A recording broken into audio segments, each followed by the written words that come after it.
Good evening, everyone, and welcome to Grayman Prepping. It is time for the one and only Tactical Tuesday, where we're going to talk a little bit about tactics, and mostly about tactics, because tonight's topic is, if it's going to go, there it goes, first aid training, multiple levels. And how's everybody doing tonight? So let me get over here to the comments and say hello to everybody. I think I've already done that, but I want to make sure, especially for anyone that's lurking. All right. So first one in was Walt Rogers, then Phelan Klein Wolf, then Troop 1351, Mother Earth Homestead, Geeky Gardens, Rebel Canners, Diana 2, Angels Homestead, and it's the Marshmallow Man. And yep, and Mother just said she got a car ad.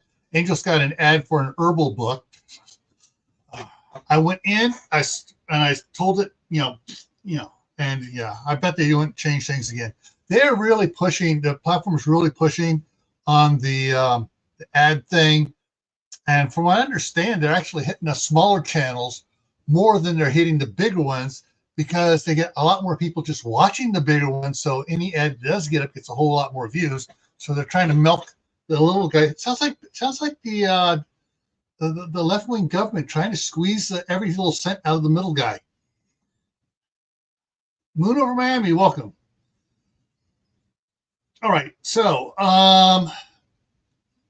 in my years of working both private sector and government sector, having to have first aid training for a lot of it, and there is it seems every 5 years they're adding another level or another little side branch of types of first aid training. So we're going to get in and cover that. Let me hydrate here first. Oh yeah. Okay. As I remember back in the beginning, all there was first aid training, and then they added CPR to it. They went for quite a while. Then they added multimedia first aid training, and then that got kind of split up to advanced and intermediate, and a whole bunch of. So we're going to go over. I want to get into that a little bit more productively here, but I mean, I just want little sticker things that people or signs people have, offices put up and stuff. Talks about all the different stuff. One of the things I notice on here that are several things. One, chemical exposure is very lightly touched on most of the first aid training. Very lightly touched on. Anaphylactic shock is lightly touched on. They talk a little bit about epileptic seizure, usually 5-10 minutes, and that's it in an 8-hour class. Talk about going into shock and elevating that stuff.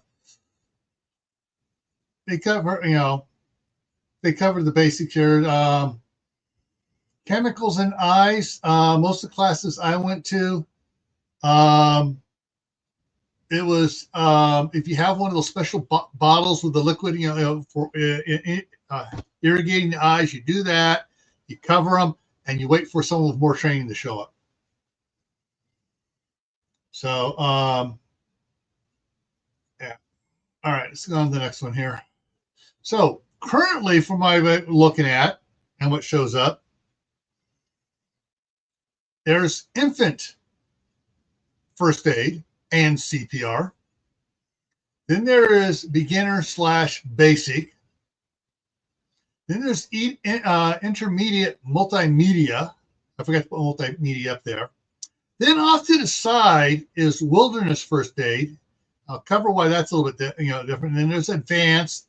And then there's EMT, which takes about 6 months of training, and paramedic, which takes about 2 years of training.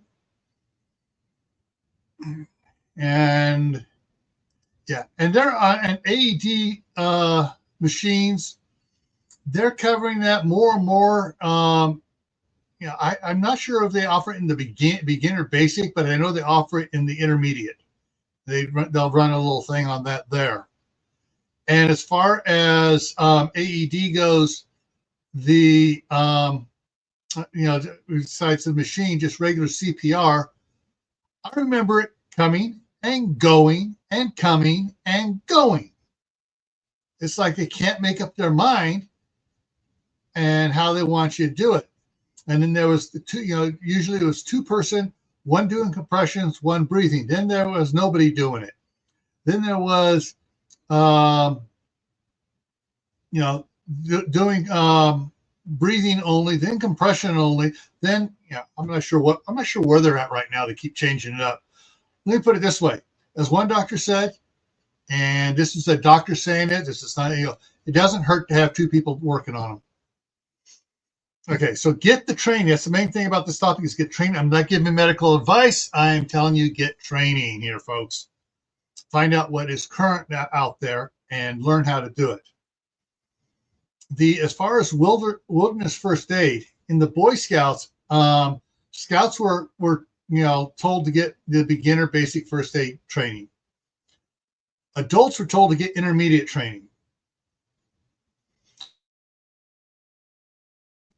Froze. Then I'm going to go ahead and drop down in case any of our nurses want to come up and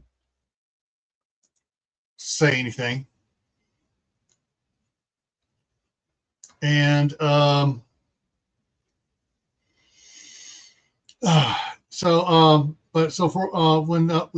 a troop or a team or a crew were going to go on like a 50-mile hike or a cross-country hike, was spending more than one night out and stuff, they Boy Scouts insisted on.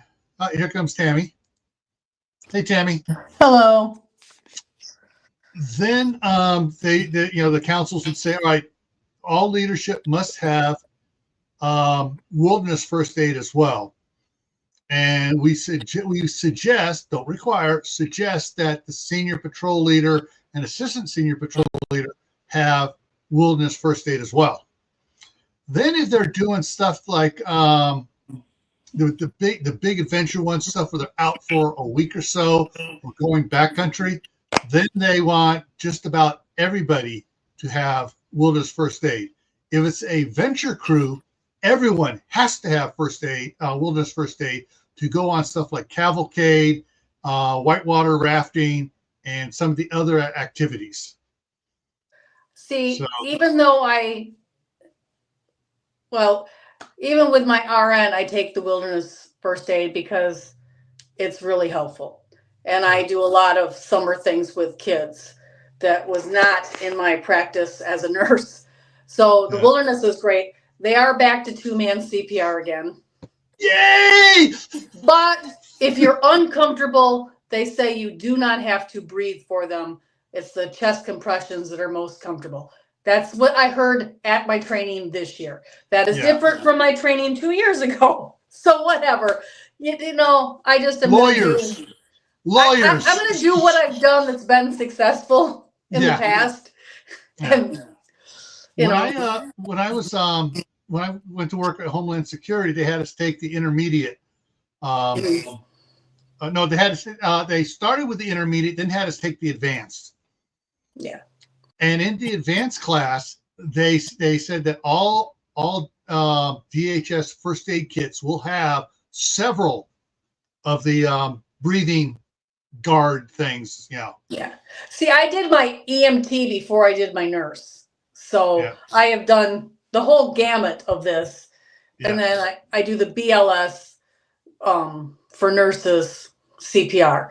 So, and that falls every other year. So like I'm getting CPR training every year.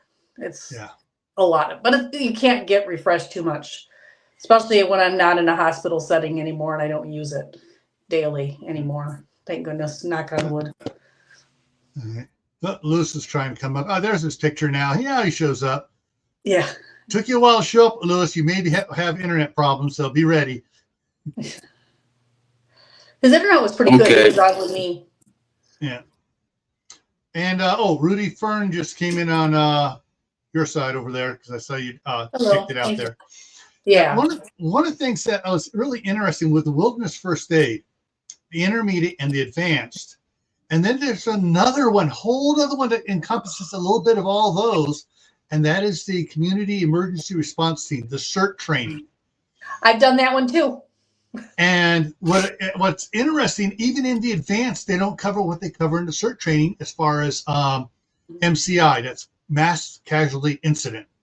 I had to take the CERT training because I was an administrator at a hospital. So I've actually done the CERT as well. And then they also made me take all the FEMA college classes that go along with hospital management CERT training. Yeah, I think I got like 47 courses under my belt of FEMA training.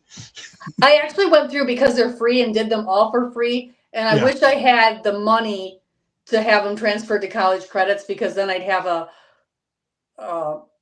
minor in emergency management. But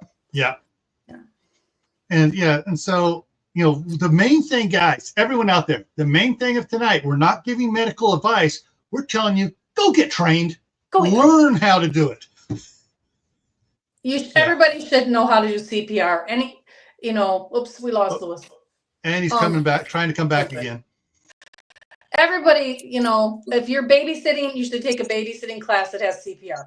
So, my son, who is 16, has taken 3 classes that have given him CPR training already at age 16. He's had 3 in the last 2 years. So, Yeah, that's, because that's one of the things is, like when something like this happens, no matter what it is, if you're the only one there, you are the first responder. Exactly. And you need to know what you're going to be doing. You don't be standing around saying, what do I do? What do I do? It's like, first of all, stop panicking. It doesn't help for you to panic. If you don't know what to do, make the phone call. And if you also if you're really good and fast on browsing the internet on this, okay, I'm not going to give you medical information here, but you can gather where I'm going on that one. It's like, okay, what do I do? What do I do? What do I do? What do I do? Oh, apply pressure. I always had a joke with my kids that I didn't want to hear about it unless the blood was spurting more than 4 inches high. Apply pressure, put a Band-Aid on, and I would deal with it when I got home. My middle son cut the tip of his finger off in a wood splitter, and when he brought it in to show me, the blood was spurting over his head. Yeah. He actually called my bluff on that statement. So if you expect sympathy, do not expect your mother, who's a nurse, especially a grumpy old OR nurse, to give you any sympathy whatsoever. Operating room nurses are the worst. You are not going to get sympathy. I'm not the person to call if you want sympathy. Not going to happen. I swear my mom and dad told us several times when we fell out of the tree or whatever, can you move your arm? Can you move your fingers? Yeah, go back and play. Well, unless it's a displaced fracture, it's not going to show on X-ray until it starts to calcify 24 hours later. So if you talk to my middle daughter, I'm a horrible person because I didn't take her for an X-ray until the next day, and she actually had a wedge fracture on her arm when she fell off a horse. So again, nurses do not have much sympathy for people. Yeah. So there are different trainings, and I'm trying to remember. Dang it! Someone, she's not in the chat today, sent me a link, or told me about it. She didn't send me the link. Said that Red Cross is doing, I guess it's the basic, beginner class that was relatively cheap. Which was surprised me because when I had checked a year and a half ago, when I was thinking about taking what was the minimum required for being considered a respite caregiver. caregiver for my autism grandson. Yeah. It was, I was looking at, basic, what's the basic, that, and it was like 4 times what she said they're doing now.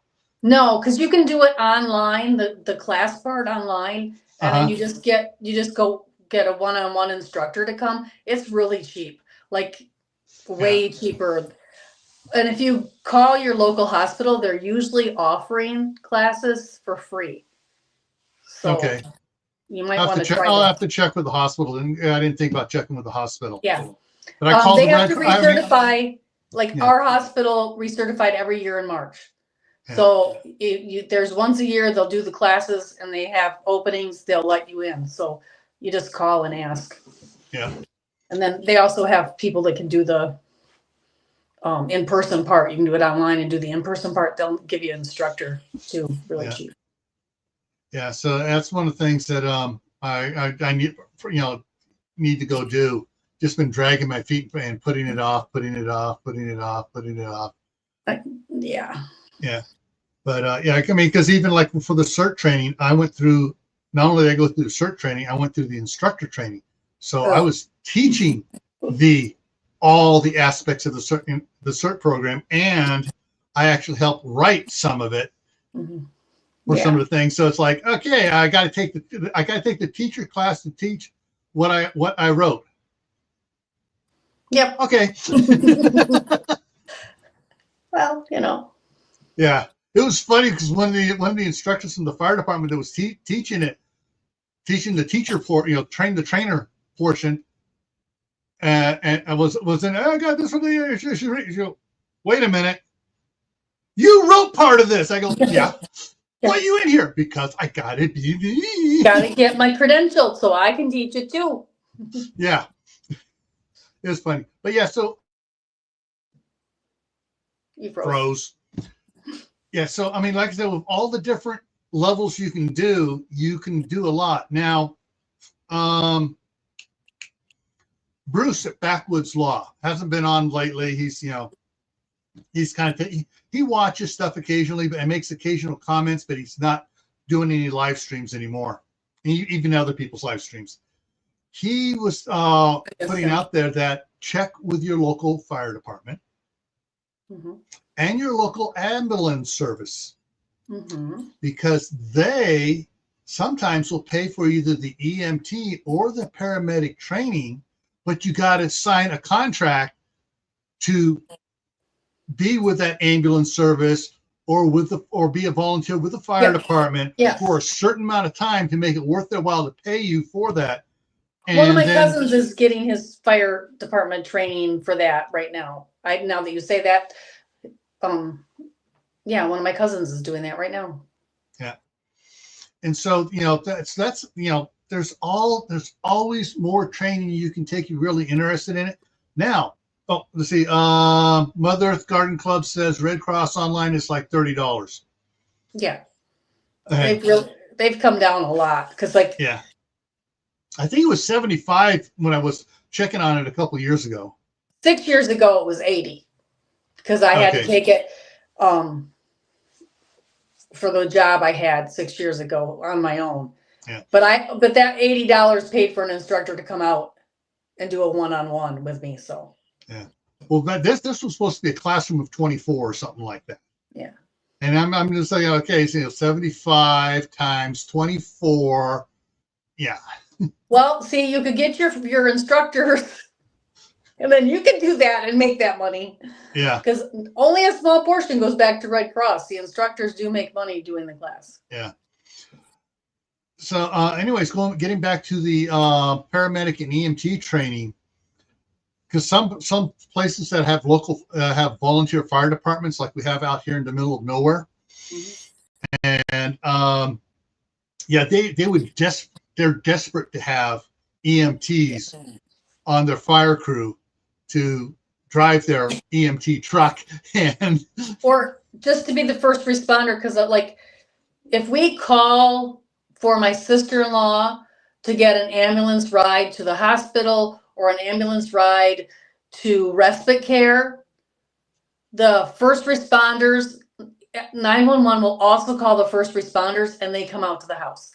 which is a total waste of their time because we just really need EMT transport. But it's kind of it's the protocol. Yeah. So Utah Mike's here.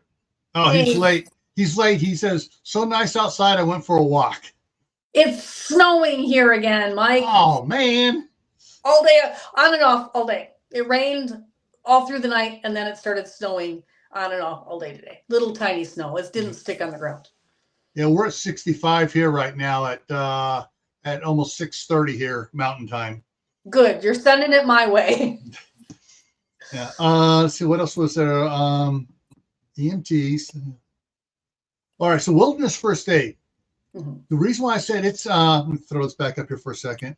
So the wilderness, I put it here between intermediate and advanced, but it covers, it's kind of a conglomeration.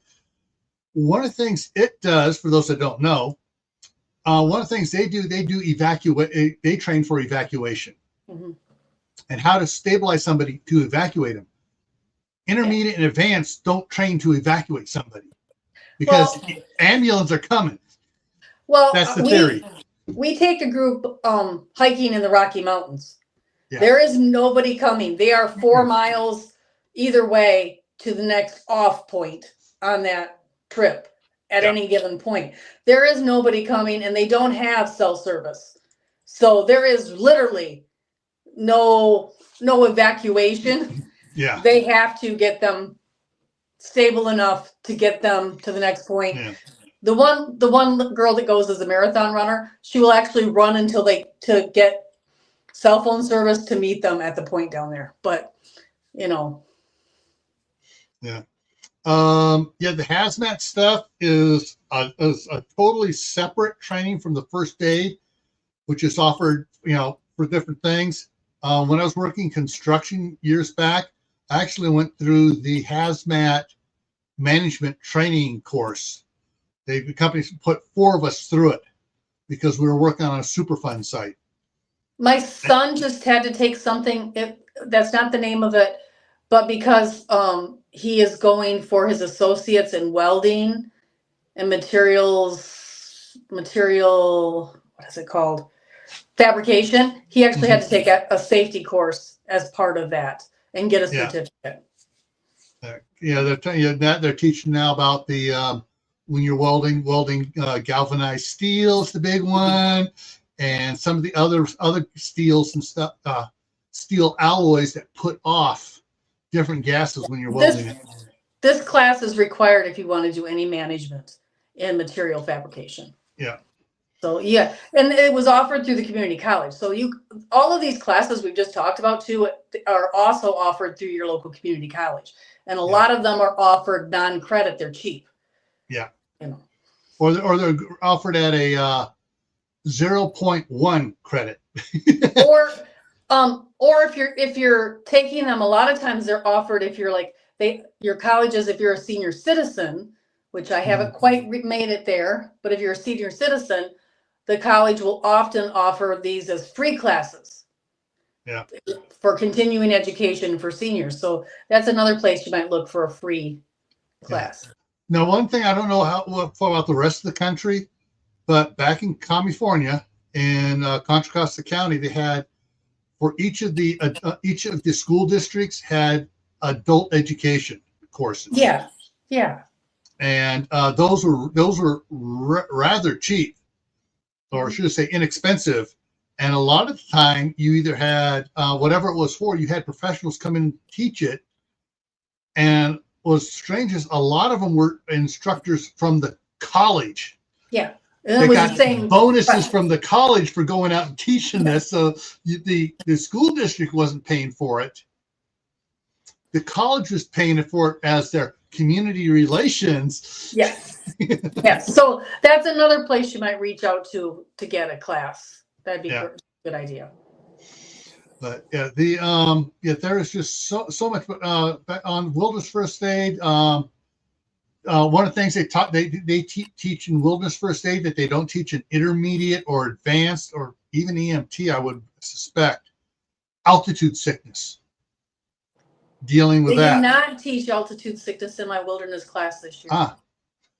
because in the one, or at least the ones, all right, this may be part of it. Boy Scouts, where I took my wilderness first aid, that has the Sierra Nevada mountains. Yeah, and see, 8,000 foot, 8,000 foot, 9,000 foot. Yeah, you can't. I mean, even if you climb the top of the Mackinac Bridge, you would not be high enough to get altitude sickness here in Michigan. There's nothing high enough in Michigan to give you altitude sickness. And what you consider Wolfboro Scout Camp for the district there is at 4,500 foot elevation. Yeah, that can do it to you. And it's in a valley, and they hike to the top of the valley to one of the cliff faces to do the rock climbing and rappelling, and that's up another 800 feet or more higher. Yeah. The first time I went hiking on the Appalachian Trail for a week-long hike, my sister didn't look at the altitude map, and I thought I was having a heart attack. I thought I was going to die before I got off that mountain. Yeah, I had altitude sickness so bad. Yeah. And that's one of the things, like, I know several of the troops did, and a couple of the venture crews did. When they were going to go up into the mountains to do hiking, they did their training hikes locally. When I say locally, you got the Contra Costa Valley there, where you got Walnut Creek, Concord, Pleasant Hill, Martinez, and Concord butts up against, and Walnut Creek butts up against Mount Diablo. Yeah. And so Mount Diablo has trails up on it all over the places and stuff. And you go from the flatlands, or you're going up there, you're learning differences really quick in elevations. The secret to this is honey. Always pack your own little honey jar. Believe me, it will give you enough energy to get off that mountain if you're sick. And if you can't keep anything else down, honey will keep you alive so you can get off the mountain. Yeah. Just anecdotally here, back in the 60s, my dad it wasn't called Ventures then, it was called Explorers. Boy Scouts changed the name. And my dad was the assistant advisor to it. And when they went on a hike, he goes, "I ain't hiking." He drove the trailer out there and unloaded the horses for him and the other guy. And they rode horses alongside the boys, and they were packed down with a lot of for emergencies and stuff. And they actually had it stuff where they needed to. They could make a litter really quick, put it on the horse, and downhill. What is altitude sickness? Hang on. Which reminds me, I wanted to throw this up here just in case anybody wanted to see it. If you Google which has more training, EMT or paramedic, you get it on it. Has the times and everything else, and a lot of the training stuff they have for that. Altitude sickness. Let's open this one here up. For people like me who have asthma and have difficulty with our lungs, you can be really prone to this. Yeah, and even some people that don't have that can be altitude sickness. There we go. Boom. All right, so it says altitude sickness, also known as mountain sickness, is a condition that occurs when a person ascends to a high altitude too quickly. It is caused by the body's inability to adapt to the reduced oxygen levels at higher elevations.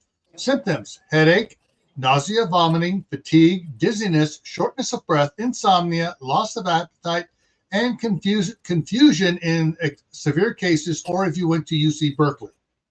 that may not, the last one may not be in there, but maybe. Yeah. I had everything. Anything with confusion, I throw it at UC Berkeley.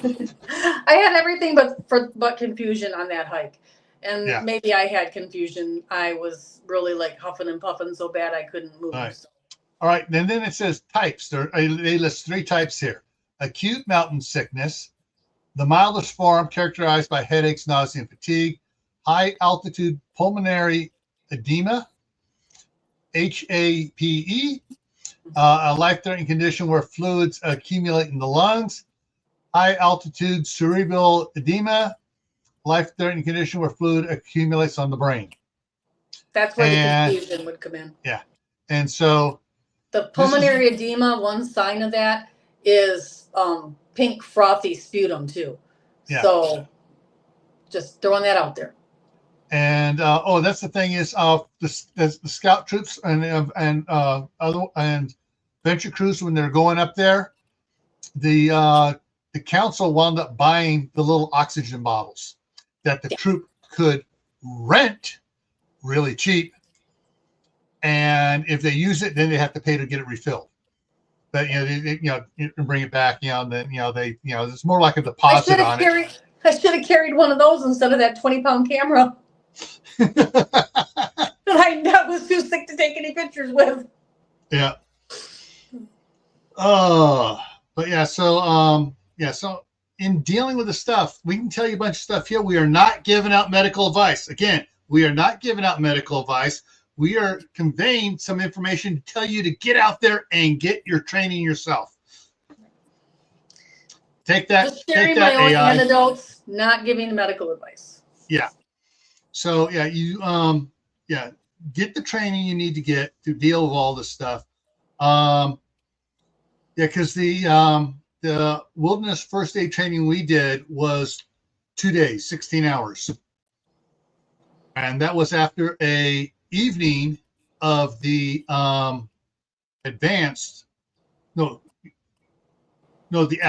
intermediate first aid. But to take the intermediate first aid, you had to have a basic or beginner first aid card on file with the Boy Scout Council, that district. And then you would have on Friday evening, you'd have the intermediate, tacking on to that one. And then the Saturday and Sunday, you had the wilderness first aid training. Wilderness is now 3 days. Now 3 days? 3 days. Yeah. Yeah, ours was rather intense. We only had a 30-minute break. we did a very intense one, and then the CPR part you had to do. Even though I had a current CPR card, I had to do it on their program as well. Yeah. So yeah. Now see, that was part of the day before. The CPR was a part of the day before on the intermediate. So maybe that's how they broke it up, so they on that portion there. And if you had an intermediate in the last or advanced in the last 6 months, you didn't have to do that Friday, but you had to come bring your card so they photocopy it, add it to your file. Yeah. We didn't get that option. We had to do the whole 3-day training and redo the CPR. All right. Now, this is not medical advice. This is what Google says on the AI. Prevention, ascend gradually, stay hydrated, avoid alcohol and caffeine, get plenty of rest, consider... You froze. Yeah, consider taking medication if susceptible to altitude sickness. This is what the AI is saying. We are not supporting or condemning that. It's just that information is out there, and you'll probably get told the same thing in the class. And what old hikers that do a lot more hiking than what me taught me was have a squeeze bottle of honey, and you need those calories and that energy. That was that helped me since I didn't have anything else with me my first time. I gotta look something up here. Let's see. I will never go hiking without a squeezed honey bear of honey ever again. Okay, when was this? All right, 1968. The International Olympics Committee screwed up big time. And they awarded Mexico City the Summer Olympics for 1968. There was a lot of altitude sickness there. I mean, it'd be like holding it here in Denver. Yes. You got to come early. You got to get acclimated. Yes. That's not a fly in the day before and start heavy exercise. That would be So, the elevation for Mexico City is 7,349. Higher than that mountain I was on. Yeah. So, oh, I'm just flying to such and such, and it's like, oh, that's what there. And just let me put it to bring the one. Denver, Colorado elevation is. Denver is less. Denver's called the Mile High City at 5280. Yeah. And the other one was 2,100 feet higher. Yeah. So yeah. Not good. Not good. Whew. And see, snowing in Ontario. Oh, Tammy Harder's on both sides. Oh, 2 waves, one for each side. Yeah. Yeah. So there, like I said, there are, and like Tammy said, check with your local hospital, check with your local Red Cross, and there's other agencies besides the Red Cross that offer first aid training as well. Mm-hmm. Yeah. And there are several companies now that are, I'm not sure. I think they're getting their own certification, so they're not having to follow the up and down of Red Cross on, this is required, this is not required, this is required again. And so, check with them and see if you need it for a job. Find out, is there anyone that is it in writing that I must take this specific one, or does any of these ones cover it? So, but the best the best you can do is the best you can do, and right. Get what you can.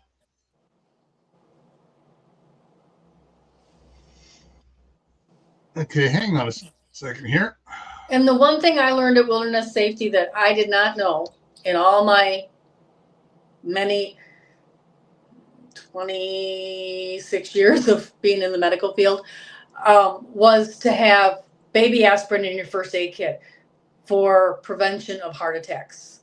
Because now when you call 911, they may ask you if you have any baby aspirin and to take it if they suspect that you're having a heart attack. And so that is something that I've now kept in my cabinet, because that's something our family has a huge thing with. And I never learned that. I was never told that until this year in Wilderness First Aid. Yeah. So the Estes State Park is 7,500 plus feet. So it's higher than Mexico City. Ouch. Oh, hang on. Breckenridge is 9,728 feet. Ooh, I'm glad I did not go there when I was offered that trip. And that's also in Colorado. Yeah, I'm really glad I did not go there. I'd have been so sick. I'd have never been able to go skiing. I'd have been so sick. Uintas puts everybody to shame. The Uintas is up on the northwest corner of Utah, Montana, up in that, 13,528. Yike. That would elevations from the lower canyons at 8,000 to 13,000. Yeah, for top Kings Peak. And that's the highest point. And that point. You froze. Okay. So it's the range elevations from 8,000 feet in the lower canyons to 13,528 atop of Kings Peak, and that is the highest point in Utah. Because the Uintas are a big mountain, and so it covers multiple states there. Yeah.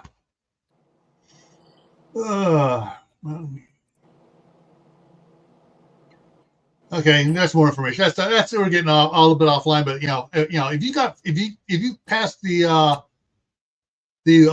wilderness first aid class, you probably got a lot more training than most people do. And if you take the CERT training on top of that, you learn how to do mass casualty incidents. And for those that want to know what that is, basically the TV show MASH, where they were segregating and doing triage. Right? This one needs to go in right now. This one can wait. This one does that. That's what mass casualty incident is categorizing them. So you treat. Are they savable or not savable? Yeah, exactly. Basically, do you have a hangnail? You're over here. Are you savable? We'll take you. You're not savable with what we have. Sorry, you sit over here. You go last if you're still around. Yeah. Yeah. Sad. Oh, all right. Do they teach you about poisonous animals? Yes. And the ones we took, they talked about the mountain rattler. They also talked about poison sumac, poison oak, poison ivy, and the differences. They also talked about hemlock, which grows around where we're at, and they're in California. Yep. And they talked, a bunch of stuff like that, And we did the ticks with Rocky Mountain spotted fever, Lyme disease, and also the one that they just hantavirus. We discussed that too, which was interesting because that was just in the news lately. Yeah. And for any further information on this, we're just pointing these out here that they're out there. Go get special training on it. Yep. Got to keep the AI happy here. We are not giving medical advice other than go get more training. My advice is take a class. That's my advice. Mine is take 2. Call me in the morning. Well, if you get the wilderness safety or the EMT, that's all.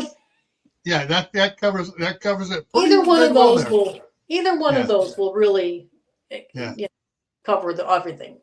Yeah. But if you can't do that, at least go get your CPR card. Everybody should have a CPR card. Yeah. 14 years and up. You should have 12 if you're babysitting. 12 and up. Yeah. 10 and a half if you're in the Boy Scouts. True. If you're in a good troop, one of the first things the new kids coming out of Cub Scouts, Webelos, with their arrow of light come in at 10 and a half. Everybody else comes in at 11. Worst thing is like, okay, we're going to, we're signing you up for a first aid class. Yep. And then you're going to build your own first aid kit per the Scout manual. Yay. Oh yeah, nightshades. Yeah, that's the other thing too. Yeah. Yeah. Oh, it was interesting thing in our troop. One of the boys' grandfather worked at Berkeley as I'm trying to remember, a professor of plants. Botanist. So you basically going out and he go, all right, he went out with us on the one hike. He goes, all right, that plant down there, don't touch that. That's hemlock. This here is miner's lettuce. This here is this here is that. Don't touch this one here. You'll have a rash, and if you touch the wrong spot, you'll really be sorry. Poison oak. Yeah, we have a lot of poison ivy around the camp. They try to get rid of it, but the one guy was like, I'm going to come through with all this herbicide. I'm like, no, this is where the kids play. Yeah. So, yeah. And, so taking a course in identifying plants if you're going to be going hiking and stuff, not a bad idea. Yeah. And probably even a better idea to get the laminated little book that you that's what that plant is. I remember. Yeah. But things like hemlock can look a lot like Queen Anne's lace and other things. So you really need to have some hands-on learning to identify some of these plants. Yeah. And so, like our local community park, it's like a state park or city park. They offer classes on plant identification. So that's another good resource.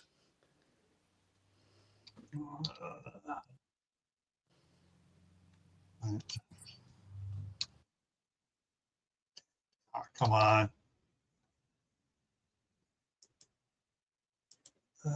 Okay, here we go. Okay. And what's neat, here's what some of them look like here. They got the little trifold, not trifold, but multiple fold ones and stuff. There's some other ones. It's a Pocket Naturalist Guide. There are I put in laminated plant identification. I should have put booklet or pamphlet, PAMPHLET.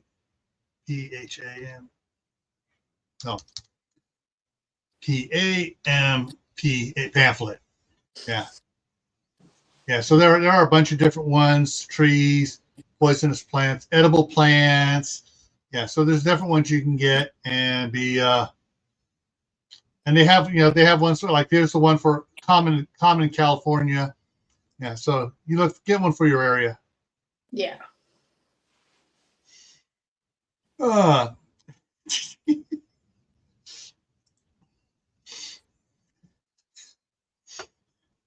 Yeah. Unless you're from Berkeley, then yeah, okay. We had this conversation on a Monday night. Yes, we did. We Monday. See last our Monday night live from a couple weeks ago. On both on Camp Hatton and on Rebel Canners. Last night was last night was siphoning. The week before yep. was on wild mushrooms. Yep. Good information in that about wild mushrooms and foraging and how to preserve them and best ways to preserve them. Yeah. And where not to gather them, like cow patties. Or off of black walnut. Yes. See, you learned, you do that. I learned that from the first night when you gave Mark a double ration the first night. The night before, on Friday or something. About it. No, do not eat them from there. He's like, well, I'll let my buddy decide. I'm like, no, do not eat them from there. It is no. I can tell you. I don't even have to look at it. I can tell you it will not be good if it's a black walnut. Yeah. And that's one of the things I want to point out for the learning aspect. We're talking about stuff. We're giving anecdotal stuff. We're not giving medical advice other than go get the training. Yeah. And here's the thing that most people don't realize. I can tell you something once. You may or may not remember it. I tell you twice. It's a little bit. 3 times people start to remember.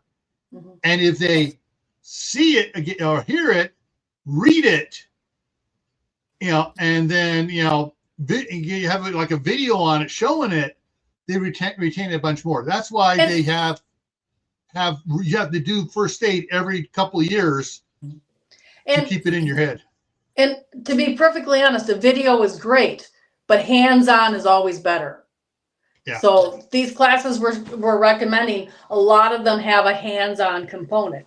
I mean, I've done CPR classes over and over and over again, but until you're actually in a situation where you need to use it, that's a whole different ballpark than watching the video or a mannequin. Yeah. Okay. I've had to do CPR on real human beings, both in hospital settings and outside of hospital settings. And it's different. The mannequin prepares you, but it's not the same. Yeah. Yeah. My first first aid class was when I was 18 years old, out of high school at the community college, got a job with the campus police. Had to take a first aid class. Yep. One of my first jobs was dispatcher for the campus police. Oh, yeah. Trying to think anything else I can think of here. I think we've covered a bunch of different levels you can get. There may be more levels too out there that they keep adding. Companies add, well, this is going to fall. Ours falls between this one and this one, and so. Well, getting a good kit, like I have one right here. That's just a little tiny pocket one. We didn't talk about kits, but make sure. I mean, all the knowledge in the world doesn't do you any good if you don't have any supplies. So you got to have a kit to back you up. When you go somewhere, find out where the AID is. Most public places have an AID nowadays. So make sure that does. If you're traveling to another country, they may not use the 911 system. They have different phone numbers. So if you're traveling to another country, make sure you know what the number is to call for an emergency. Okay. All right. Interesting. I typed in "stop the bleed" training, and there were several companies doing it. And then I typed in "stop the bleed training doom and bloom," and it brought up Doc Bones and Nurse Amy's website as the top one, and brought them up in the AI for "stop the bleed" training. They are the only one listed in here in the AI training. Other than the American College of Surgeons. Yeah. So I have done Stop the Bleed training too through the Red Cross.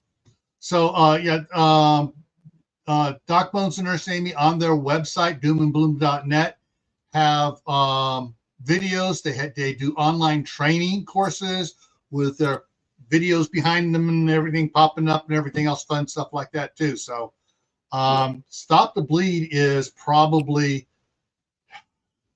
it's right up there in the advanced EMT training level. Yeah. But it's yeah. The guy who taught me actually teaches all of the Michigan State Police. Yeah. For obvious reasons why they need it. But yeah, so yeah, that is another great one if you can find it. If you know, for that too. And they all Doc Bones and Nurse Amy also do hands-on training classes around the country. Nice, very nice. So basically in Florida and New York. But it's something that you probably, I know, I now they're reading it here. Yeah, they talked about the one time they were someplace else at a big like the it was a big emergency preparedness symposium thing, and they were teaching it there. So, all righty, I think we covered this pretty good. Any questions in the side chat? Give them. I'll get something prepped up here, ready for this here. Boom. Bring that up and get ready for this.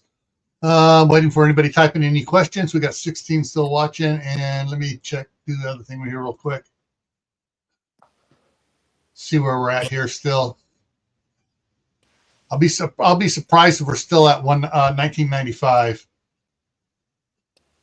because they have I like to yank stuff away from me on a regular basis. They just gave me 10 back that they yanked away before I made my 12K. Literally, I checked it today, and then I had to refresh my page to do something else, and I looked, and the number had changed by 10. I'm like, and none of my videos had any added subs for the day. It was just, oh, wait, they've stuck with you, so we have to give them back. Yeah. They play games. I hate that. Yep. All right. So coming up here. I want to Danny spent the night last night. Mm-hmm. So this morning, when he finally woke up, and I started on the Gazelle, and then I went to the treadmill, and he started the treadmill with the Gazelle, and went back and forth and stuff. And all of a sudden, it's like 10 o'clock. Oh, that's 12 o'clock Eastern. And by then you were just not. I didn't stay on very long because I had other stuff I needed to get done, but I said I was going to. So by golly, I kept my word. Yeah. All right. So coming up here, kind enough to come up and help me for a little bit too. Yeah. Thursday is the midnight ride at 10 p.m. Eastern.